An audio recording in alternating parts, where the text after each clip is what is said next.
Hello everyone. At this stage we have our data in such a way that the inputs are automated, validated and conditionally formatted. So we can trust the inputs at this stage as much as we can. And now it's time to do some information gathering on the data. This first stage is quite simple. The tables, when they are created, they come with these filter buttons on them, so you can filter each column based on criteria that you can set.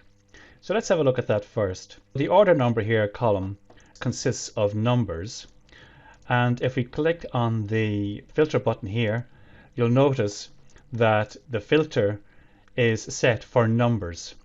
So Excel, because all the column here is a number field, Excel will filter using number filters.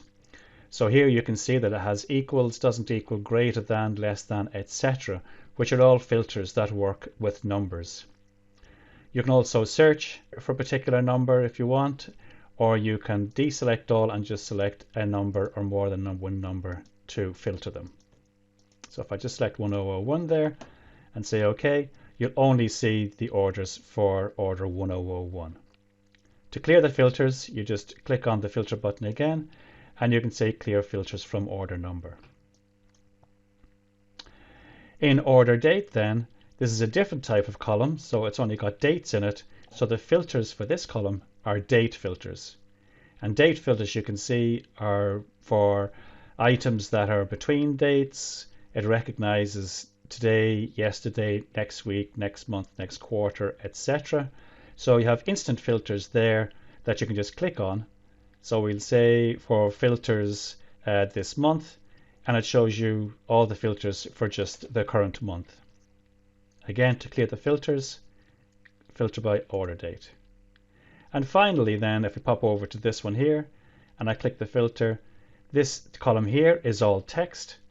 So you'll find text filters, and for text filters, you find filters such as beginning with some text, ending with some text, contains some text, or does not contain some text, or you can do your own custom filter. Again, you can do the select all or select an, or you can just pop in here and say if we're looking for M, it will find all customers with M. If I do MA, it will do customers with MA, and then we'll say OK, and that's Mary and Marie. Just select all again. That's the text filters, and we can clear the filter then from the customer first name there. So that's the filters, three basic types of filter, but it's important that your columns contain the same type of data for the filters to work correctly. So the data all the way down this column are numbers, the data all the way this column are dates, valid dates, and the text all the way down this column is all text, the data is text. Finally then, we did a conditional format on this column here to find duplicates. There should be no duplicate line IDs. And you can see here that the conditional formatting says that there is a line ID that's a duplicate. So for any of these columns, if you have conditional formatting on, you can also sort by color. So you can filter by color. And the duplicates are this pink color. So if I click on that there, it only shows me the two records that are duplicates. So if I look at the line number here, it's line 13 and row number 43. So row number 43 doesn't look right. So I'm going to clear the filters,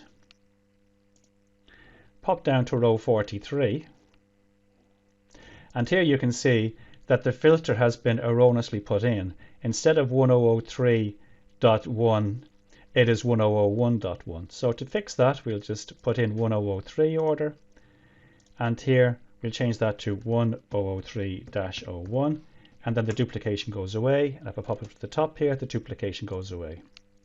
So that is a very useful feature, the filter by color, and you do that when you have conditional formatting set. Finally, you can see at the top here, there's a little box containing order numbers, and if I click one of them, it only shows me for that order number. If I do 10013, it shows me only that. These things are called slicers, and if I remove the slicer here, just delete it. If I click on the table, go to table design, you can see it says insert slicer. The slicer I've put in was one for the order number, and I say OK. The slicer appears here. I want to put the slicer up in this area here. So you can see that when the slicer is active, there's a slicer tab in the ribbon. So I want, in this instance, I want 10 columns wide for the slicer.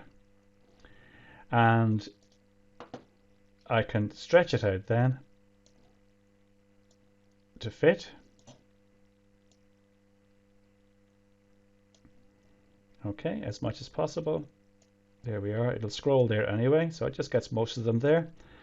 And then I can select a style for the slicer to match my table style here.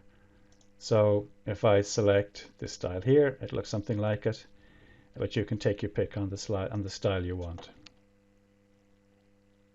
And I can position the slicer where I want, and that just works there now. So that is filters and slicers. Very, very useful. The slicer is very handy because you can see what you're actually filtering on with slicers, whereas with filters, you have to hover over the filter to see what the active filter is.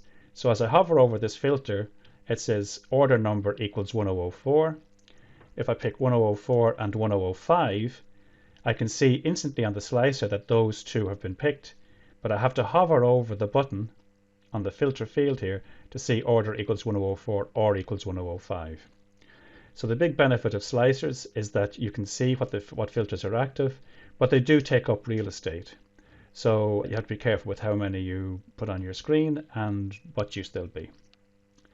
So that's it for filters and slicers. Have a practice with that. And in the next session, we'll have a look at some advanced filters. So that's it for the moment. Thanks a lot and bye for now.